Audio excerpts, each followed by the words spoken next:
I'm going to be talking about the myths and realities of the rural-urban divide, and then by that I'm mostly going to focus on the economic differences between rural and urban Wisconsin and try to stitch those together in a way that makes sense for local economic development strategies.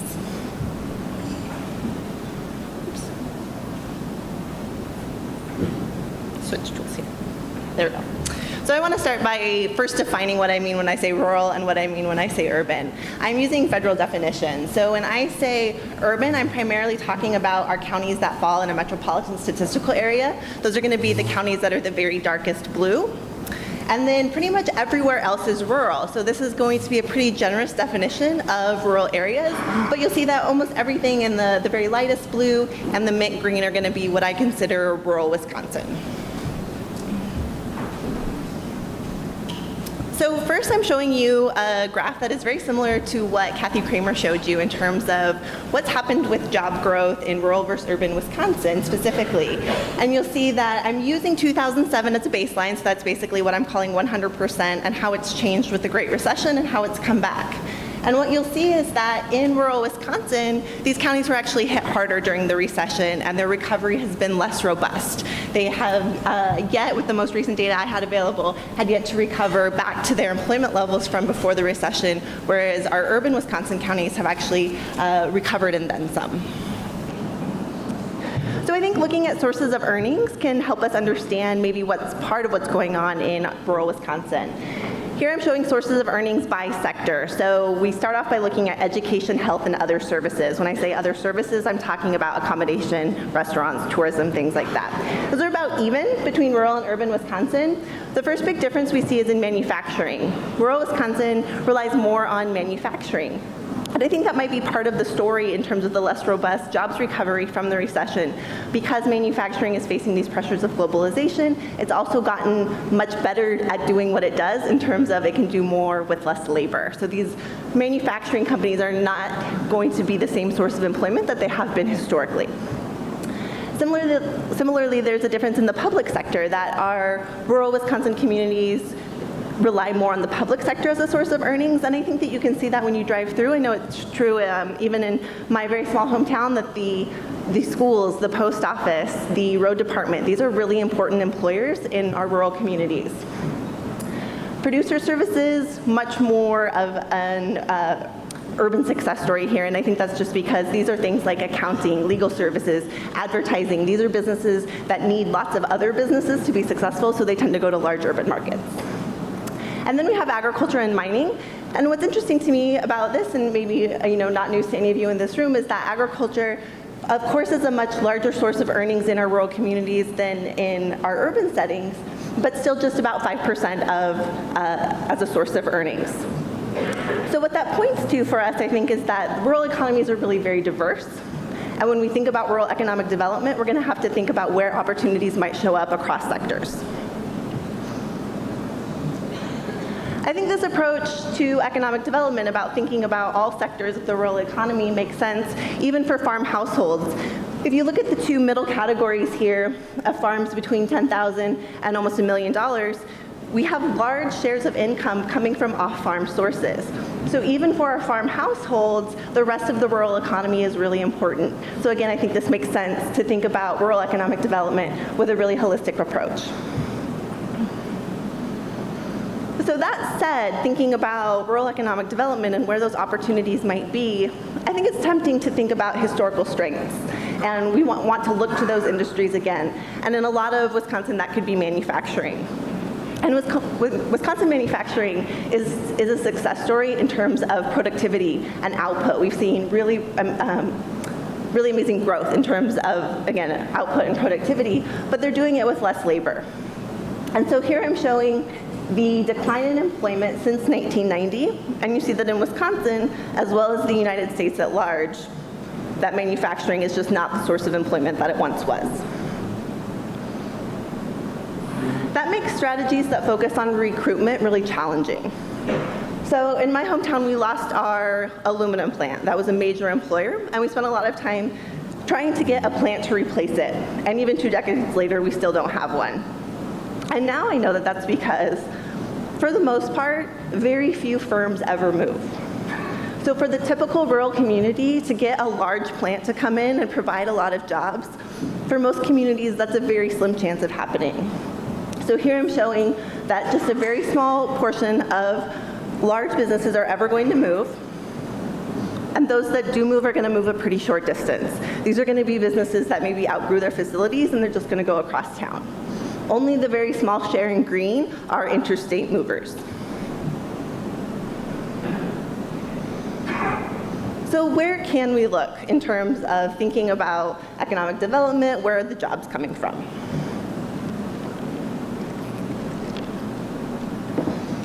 What I'm showing you here is annual net job creation. So in Wisconsin, we have employers of all sizes that provide a number of jobs throughout the economy. What I'm interested in here is how is that number of jobs changing over the year? Where are new jobs over and above what we already have coming from, or where are job losses coming from? And I'm thinking about that by age of firm. So this should be really striking. What I'm showing to you is that on average, over a 20-year period from 1994 to 2014, overwhelmingly positive job growth comes from brand new businesses, age 0 businesses. Beyond that, our more mature firms are on net job losers.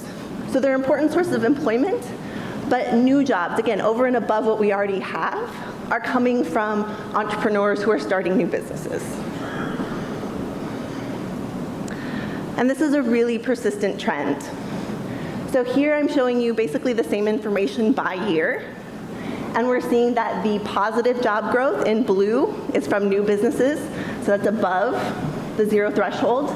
And then I'm stacking the losses from our more mature firms below that line. And what I think is striking about this graph as well is that job creation has been pretty persistent by our new businesses. Even during recessions, we see positive job growth, but during recessions, we see the losses really increase, the layoffs really increase. So it's really important to have a consistent pipeline of new businesses because of their job creation power. I think this is good news for rural Wisconsin. Rural Wisconsin is surprisingly entrepreneurial. Oftentimes we don't think of rural areas maybe for their entrepreneurial qualities, but what I'm showing you here is that our rural counties compared to urban counties actually have more proprietorships per 1,000 residents than urban areas. So proprietorship being a symbol of at least one self-employed person. So the seeds of entrepreneurship seem to already be there in a lot of rural areas.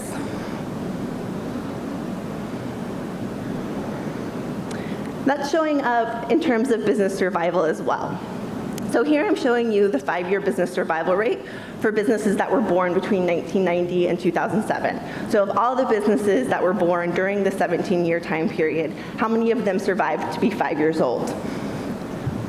In rural areas, you see that there's a significant difference that close to 74% of businesses survive to that 5-year mark. And we focus on 5 years. Those of us who study entrepreneurship, we kind of call it the valley of death, that if you can get through that first 5 years, you have a pretty good chance. So that's why we focus on the 5-year mark, and then it's much lower in our urban counties.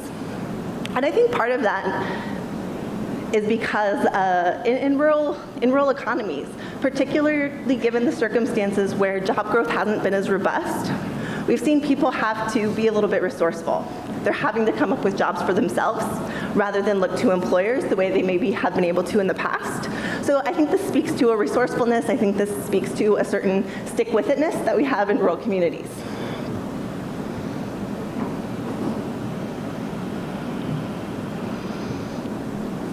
So who can be entrepreneurs?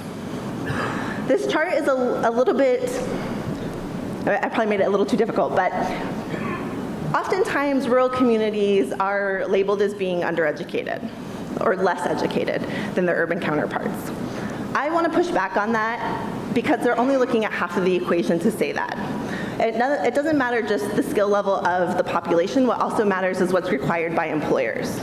So what this graph does is help us think about the match between the skill level of these rural communities against the requirements of employers. So the takeaway from this graph is that each dot is a county. The counties above the 45-degree line are counties where the education attainment of the population actually exceeds what's required by employers. And what you see is that a lot of urban counties are kind of in this overeducated category, but there are a lot of rural counties in that overeducated category as well.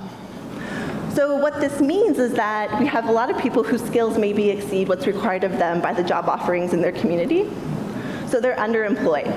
These are people that have skills beyond what they maybe are currently employed to do. These people are a particularly valuable pool of potential entrepreneurs. The Federal Reserve has shown this. Even some of my research has shown that the people with bachelor's degrees are especially inclined towards entrepreneurship. So I think there's an opportunity here, especially to the extent that Wisconsin has a lot of high amenity counties. High amenity counties tend to attract people that are footloose, some of whom have a valuable skill set.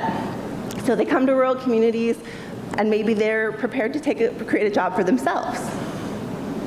So I think this is highlighting some communities where there's this pool of potential entrepreneurs already there.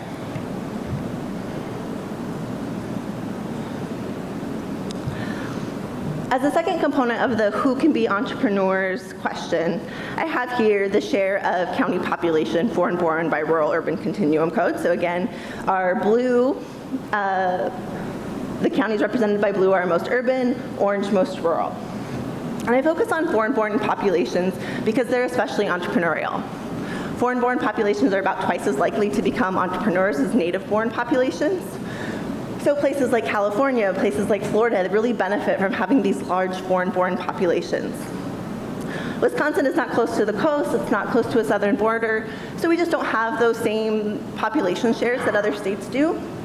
And even the ones we do have tend to be concentrated in more urban areas. But what is important is thinking about diversity, population diversity, maybe a little bit differently. So what I have here is the same rural-urban continuum code with our most urban counties in blue, our most rural in orange. And 0 represents the state average for the share of the population that's born out of state. So in Wisconsin, most of the population is born in state. So we have about just 28% or so, I think, or less than that, yeah, 28% of our population that's born out of state, that's coming in from elsewhere. That's pretty low compared to like a Colorado or a Washington, where almost 70%, almost 60%, depending on the case, are coming from out of state. So Wisconsin has a pretty stable population. But there is variation by county. So we don't have any counties in the rural-urban continuum code 5, so in that middle sector, but you can see that our most urban and most rural counties look a lot alike. And that's because they have larger shares of the population that are coming from out of state. So if we're willing to kind of expand the way we think about diversity and think about, well, who's here from out of state? How might they have different ideas from us? How might they be innovative? Could these people be potential entrepreneurs? Our most urban and most rural counties look similar. But I think for different reasons. So this is a little bit of a cautionary tale, is that when we're comparing urban and rural areas, even in Wisconsin, even when the numbers look similar, it's important to dive a little deeper. Because in our urban areas, that's likely driven by younger populations, people who are coming to Madison, to Milwaukee because of a job opportunity, for example, or they're landing outside the Twin Cities because of a job opportunity. In rural areas, this tends to be retirees, people that are coming to our high immunity, beautiful counties to live permanently. These people, again, are an opportunity for the state, I think. These people have work experience, so they're high human capital. They've also had a lifelong opportunity to accumulate some wealth, hopefully. So these are people that are high financial capital. These are people who have stepped away from formal employment, but maybe aren't ready to entirely step away from being productive. So these are people that are interested potentially in self-employment. And we have seen that communities with high in-migration of these older populations also have higher rates of entrepreneurship. So in terms of who can be entrepreneurs, I think that rural communities have some opportunities in terms of taking advantage of maybe those places where we have underemployed, overeducated / underemployed, and where we have retirees who are still interested in being productive. This can make rural broadband really important. People who want to be connected to larger markets, people who want to work remotely, they're going to need internet access very likely to make that happen. So those are my few main points, just that rural Wisconsin has had this less robust jobs recovery, and I think that when we're looking at source of jobs growth, we need to think differently maybe than we have in the past, think broadly, think diversely, think about all the different sectors that we have in rural economies. just because some of our sectors that have been historically valuable to us are doing more with less labor. We're going to see job opportunities coming from different places than we used to. In Wisconsin, we actually have fewer employer businesses now than we did in 2000. So that means people are going to work for themselves. We're seeing more proprietorship. We're seeing more self-employment. And I think that's good for rural economies because people can live where they want. And we have a lot of really lovely spaces where people may choose to live, and then they can, again, create these employment opportunities for themselves. Thank you.